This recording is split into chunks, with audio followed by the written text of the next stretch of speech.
കുഞ്ഞുനാളിൽ പറഞ്ഞ ഓരോ കാര്യങ്ങള് ആവർത്തിച്ചോണ്ടിരിക്കും. ഞാൻ വാരിക്കൊടുത്താൽ മാത്രമേ കഴിക്കൂ. സാഹചര്യം കൊണ്ട് ഒരാൾ ചിലപ്പോ അങ്ങനെയൊക്കെ ആയി പോവാം. വേണമെങ്കിൽ അങ്ങനെ അഭിനയിക്കുകയും ചെയ്യാം. വരണൊന്നും മിണ്ടാതിരുന്നേ. അവൾ അങ്ങനെ കരുതിക്കൂട്ട് ചെയ്യുന്നൊന്നും അല്ല. എടോ, ഒരാൾക്ക് ഒരു അസുഖം വരുമ്പോഴേ അതിനെ പരിഹസിക്കാനൊന്നും ഞാനില്ല. എന്നാലും താനും നന്നായിട്ട് സൂക്ഷിച്ചു. അനുഭവങ്ങളെ കുറച്ചൊന്നും അല്ല.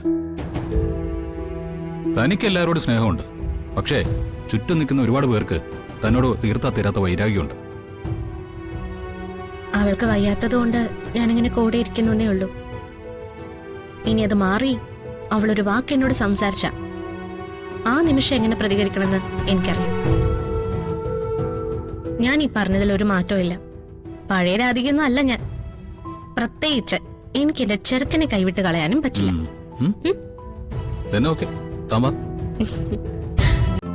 ഇന്ന് തന്നെ ഡൗൺലോഡ് ചെയ്യൂ. കാണൂ നിങ്ങളുടെ ഫേവറേറ്റ് ഷോസ്.